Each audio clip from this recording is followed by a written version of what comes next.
I'll say the one is on this journey, the one biggest thing that I have learned. So I was a caregiver. I wrote a play about being a caregiver. Mm-hmm.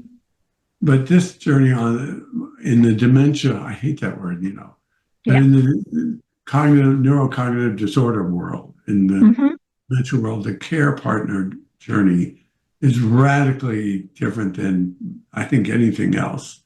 And certainly my experience is difficult. Yeah. And as close to the end I got, and as hard as that was, this is harder. And I'm learning that. I don't know that you can tell it until you are. It's hard. It's hard for people to appreciate being present and needing to be constant. I mean, and it is a constant when you do it well. It's constantly recognizing we're in this constant ad lib situation, because you don't know and I don't know until you do something or say something or don't say something or don't do something where I'm at with you sometimes, because you don't know who you are in that moment until you are that in that moment. And it's much more of an in the moment phenomena than you could ever anticipate, because when you don't have dementia, there's no way you could imagine what having dementia exactly is. And then when you have it, you still don't know what it is from one moment to the next. And it's always a voyage of discovery. What's it going to be in the morning? Mm-hmm. What? Well, this is a different experience than I had yesterday. Evidently, from what she's saying, she thought it was different. Seemed the same to me. And it's like, no, it's real different. It's like, okay. Well, for us guys with it, or people with it, every day is new too. Yeah, exactly. So, you decided to do this, and then you figured out how to do it, because it's one thing why you're doing it. It's one thing to have the skill to write some of the stuff and consider the doing of it, but then to actually get it to happen, that takes a community. I mean, that takes people coming together and choosing to be in community, which is what we're about, is creating community where people can have voice, make things happen, have purpose and show their purpose. So how did that happen for you? Because that's, I was, again, I had the theater world and then my acting world. They learned about it. They were encouraging me to do it. And so it's different. I will say now, I don't know of any other person with the disease on stage. No. And I'm getting into this, there's an entire cognitive dementia world, the patient side, the medical world. It's huge, and it's going to get bigger. And it's going to get bigger, sure. It's huge. And so my Gabrielle Meisels was my director and dramaturg before. She came on board. She worked with me. She knew somebody who's been the director. We do that part of development. And, we know we can't do it like I did the other. I was already having difficulty remembering the lines in my other play. Yeah. And so, and we can talk briefly about what some of my symptoms, but I couldn't. So we decided I will hold my script in my hand. She will have a role. She'll be known as my cognitive navigator. I love it. It's the phrase we came up with, and because she does that in real life a lot. People don't know just how much every day. No,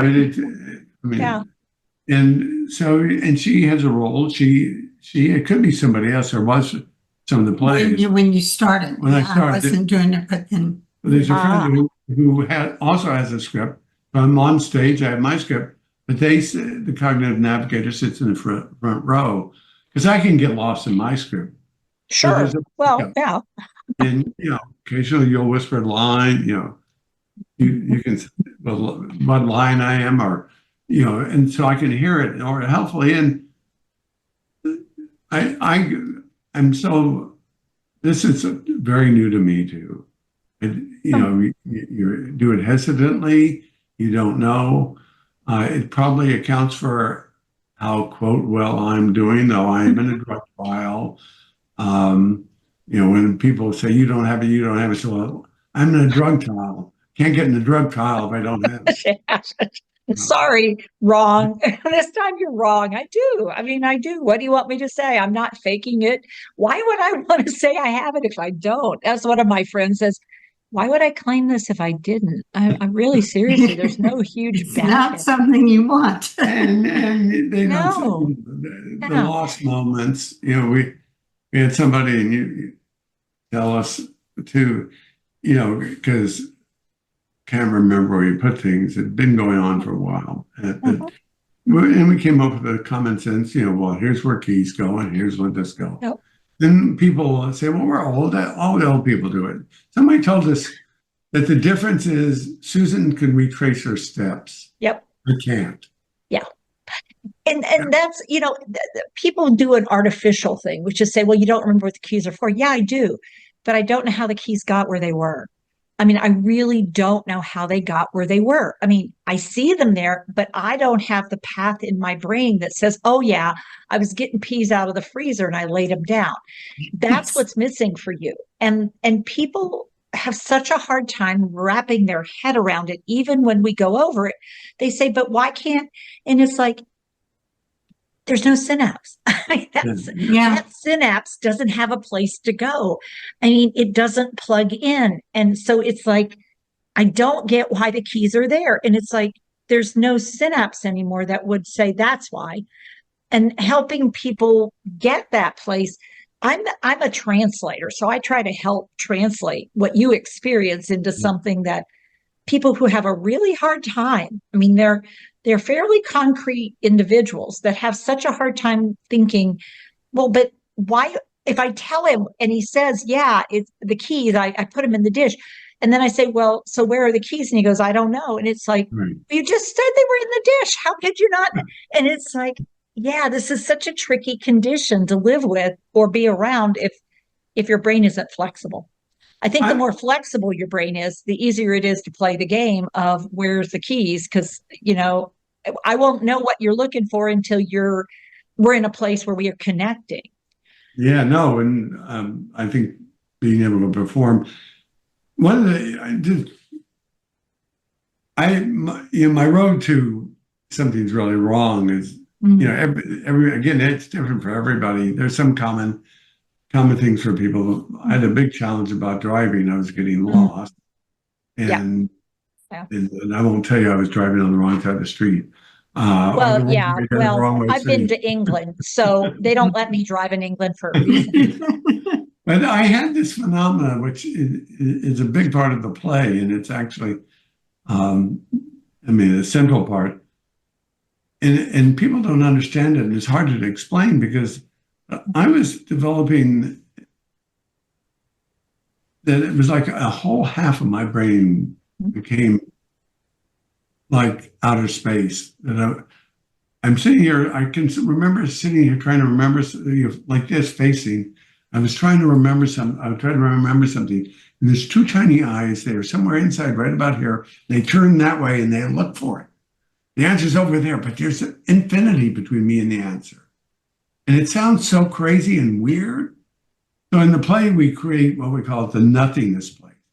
It's where, and it feels like it's forever, maybe a nanosecond, and maybe 2 minutes.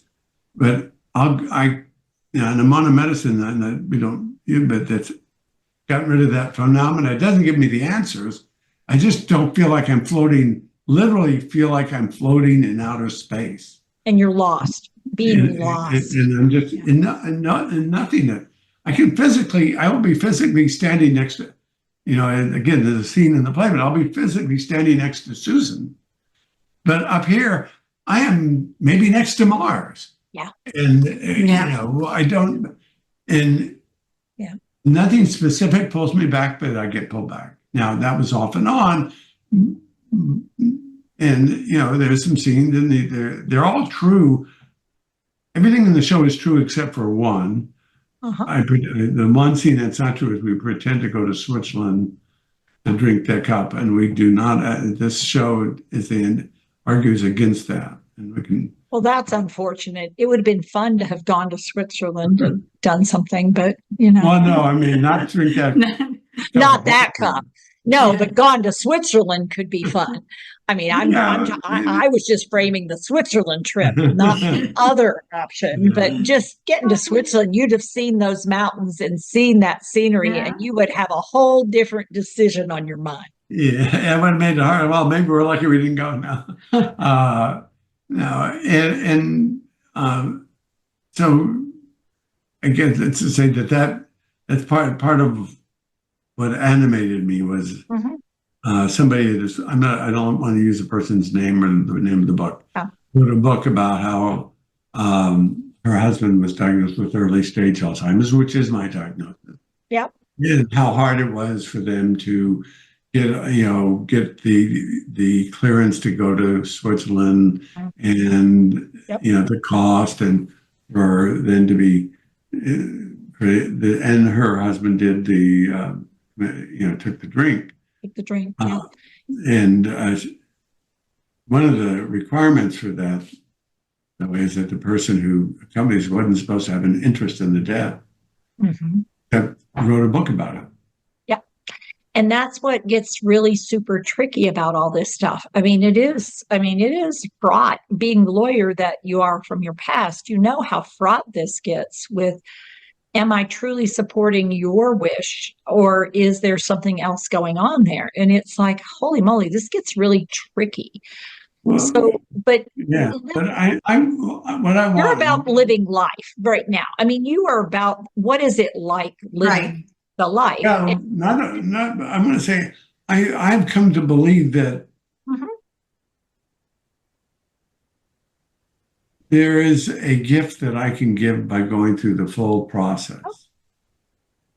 Maybe there's something about me as I go through this, whatever it is, that will help find some way to make the future better, or a cure, or and I feel I'm obliged to do this. And I feel now we're aware that we're lucky. We have good insurance. We're not going to go broke and take things away from our future generations. And so we've actually we're confronting that, even somehow the plays, how much we should acknowledge how difficult it can be for some families. I mean, the answer is the government there should be a source of last resort for families and individuals who need care, and as they go through these kinds of moments. And I think that it is part of my gift that we can give. And I do want to say this, it sounds strange. So we've both been through the idea of this is a journey of love. What are the obligations of love? And as difficult as the care partner was for me, I didn't feel I had a choice. In fact, I had that play and that idea, I had imagined in real time a liminal place. If I have to hold Susan and be part of her as she leaves, we were going to be someplace between here and wherever there is, on a dance floor, and we're going to be surrounded by everyone we ever know, met, loved, our generations before us, and maybe even generations were to come. It's an ecstatic moment. And not one you want, and one I didn't know I could handle. That was my biggest fear, and that's what drove me, I think, to some, and that's what I understood. It's my opportunity to be her partner there Mhm. is love. Mhm. What's not so understood, her opportunity is also to, it's being loved and giving love that on both sides of it, that um, it is what love means. Back to that, I do this concept of singularity. And so being the caregiver and being the patient, nobody, in some ways, nobody wants either side of that. When that at an appropriate time, we all pass away. Yeah. But if we can be there for each other in this moment, that's what love really means.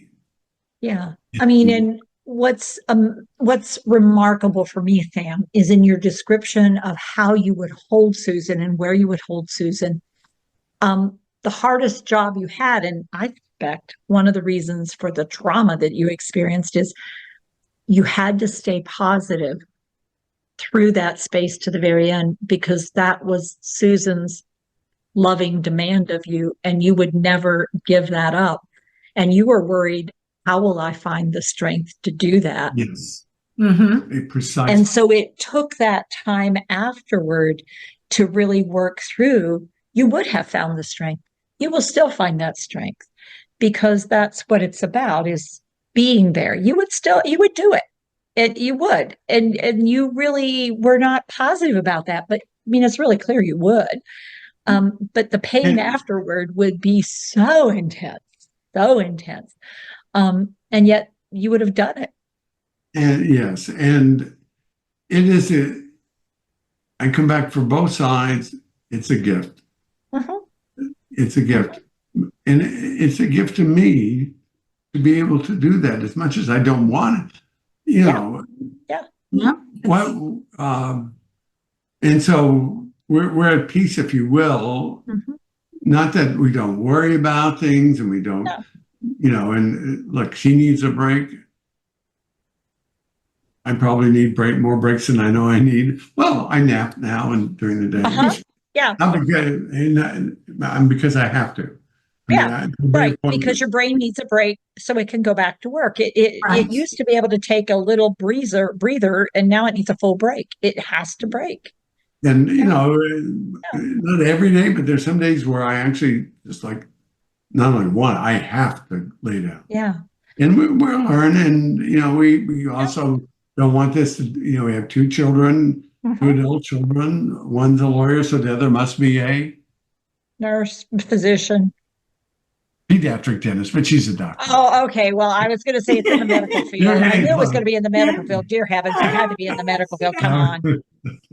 Anyway. I just didn't guess in the right ballpark. There you go. Pediatric dentist. There you go. Well, the detail. I should have guessed on the detail there. That's true. No, it's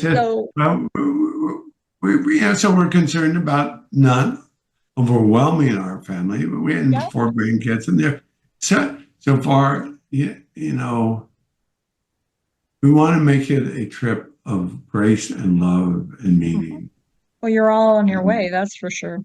And how to do that. And, and who knows, maybe there'll be an AI robot that can learn me and, don't put a lot of, are you not investing, are you? No. Good. Okay. All right. Just wanted to give you a heads up. Don't do the investment. Yeah, I'm not counting on it yet. No investment in AI. Well, not just that, but of course, my first thought, one of the first things we did or were advised to do is go talk to he was our estate lawyer, and his first advice was get me off the signatures. Yes. Yeah, and so there's some housekeeping stuff. Oh, yeah. That at this point, that would be unwise because that's not a good plan in those moments. And yet having your input is important. Still having your input will be vitally important because you're going to be so in tune with her at times. The tricky part is you may not have the words to express how in tune you are, but it will still be vitally important that people don't forget that part of it. Another big thing that, so I want to just thank you. I'm conscious of how long, and thank you for the work you do, and how Oh. the fact that when I begin to hear about you and the yes anding. Susan, by the way, worked in an assisted living facility for 14 years. Did you? Wow. Yes. And do you want to mention how you learned? I mean, No, and and I mean, it was much easier there than when it's right in your Well, house. that was gonna be one of my little questions for you, Susan, is, Yeah. and I have a friend who is in Michigan, and she is in a statewide association for assisted living and did it for ages. She missed the symptoms in her own husband. She was ready to get a divorce. And she finally went, I think he has dementia. But it took them years to get to that place where she finally realized what it was, because he was changing personality wise and his behaviors, and it was vascular. And she kept thinking, I can't put up with him anymore. He has just got da da da da. And then finally one day it was oh my heavens, I think he has dementia. And it was the aha moment that she came across. But her statement is it's so much easier to do this at a distance. there's so much to learn. I love it. This little tiny argument. I'm not remembering exactly what it was in the last few days. Saying, well, my husband is just, he didn't want to see somebody. I don't think he has anything anyway. He just is more agitated. Oh, my least favorite word in the world. All us old people get that way. And I said, please, just have it checked out. Because I also learned, and I'm sure is with the development of some of these new treatments, they're not cures, but although the drug industry is looking for early onset of early stage. Early stage. Yeah. So that they can just learn. Try to pause it. Try to put the pause button on it when it matters the most. And learn about it earlier on. Yep. And so I am in a drug trial. We sort of joked, though, we may have to, we've signed up to every study of the brain we can. They get exhausting, but we're in one where people from the participants from all over the country, and just at you learn a lot from people. You do. And you learn, and all those hints help throughout. Yeah. Because I'll have people come up after the show and say to me, "Are you okay?" Yeah. And how do you keep yourself okay? Good. Which is, a good thing. It is a good thing, because when one person has dementia and they have a partner, both of you are living with it. I mean, and so in your effort to stay here, you can promise, but without the right support and the right skills, I mean, promises are just promises. You have to enact that. And that's where learning comes into it. I mean, that willingness to learn, to try something new or different that you would never have thought of trying, but maybe I'll try it and see what happens. That willingness to yes and. Yeah. Well, Yeah. Yes. Yeah. Well, I want to say thank you for both what you've done, but also taking your time to talk here. I think you're a model of what many people wish they had and aren't sure how to get to. And I would say it's love, trust, and hard work. I mean, you're neither one of you saying this isn't hard work sometimes. I mean, it is. But it's also, it's a work that gives you moments of joy and satisfaction. Right. I think if there's one thing we would hope, or I would hope, is that people who see the play and listen to things like this is understand that there is a way to go through the journey that can be more positive, meaningful in life, and yet there are ways to have breaks that we acknowledge both sides. And I would hope that the way the play ends, there is, I don't have it handy, a pink cup that represents that, end of life. Yeah. It's, of course, as usual, Susan is right. And it just takes Switzerland off the table. Just take it off the table. I've had numbers of friends who thought they wanted the pink cup, and when the moment came, they discovered that there was still life worth living. And I'm not ready to not live yet. There's too much out there that I haven't had an opportunity to experience yet. And I don't know what it holds, but there's still something that holds. And I'm curious of what this was the end of the first poem I ever wrote.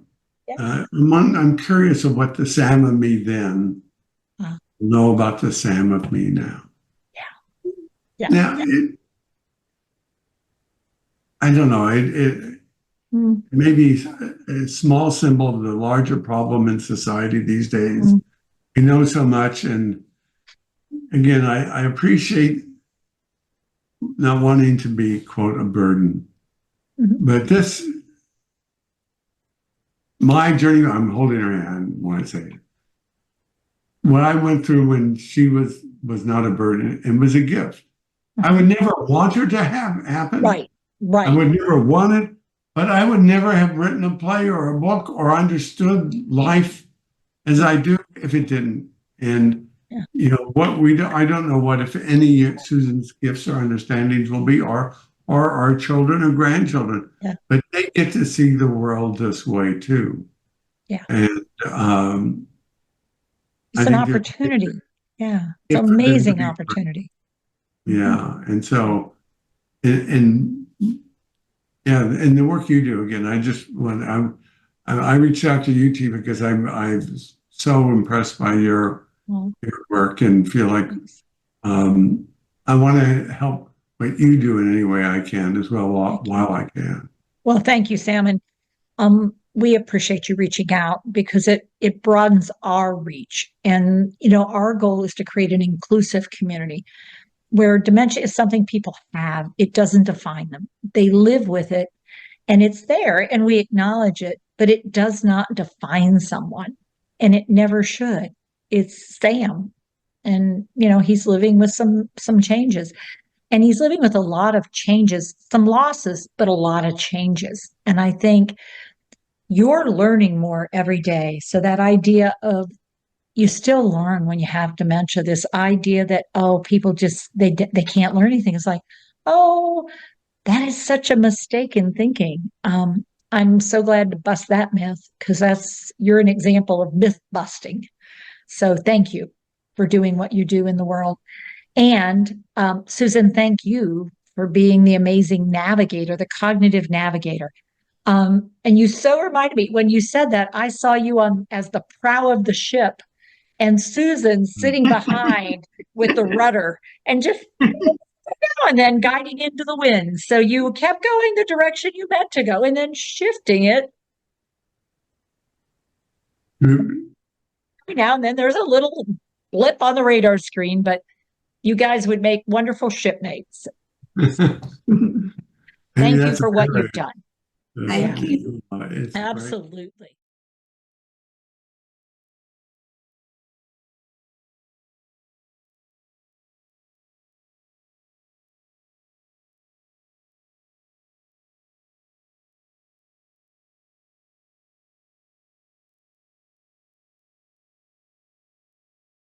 Hi, I'm Tiva Snow, and you just found our YouTube channel and watched one of our videos. I'm the owner and founder of Positive Approach to Care. Thanks for watching, and if you liked, if you have a comment about, or you would, please share it with people you know. Oh, and if you haven't yet done it, consider subscribing. We'll let you know when the next new video comes out, and you might want to visit our website, www.tivasnow.com, where you'll find other resources as well. See you there.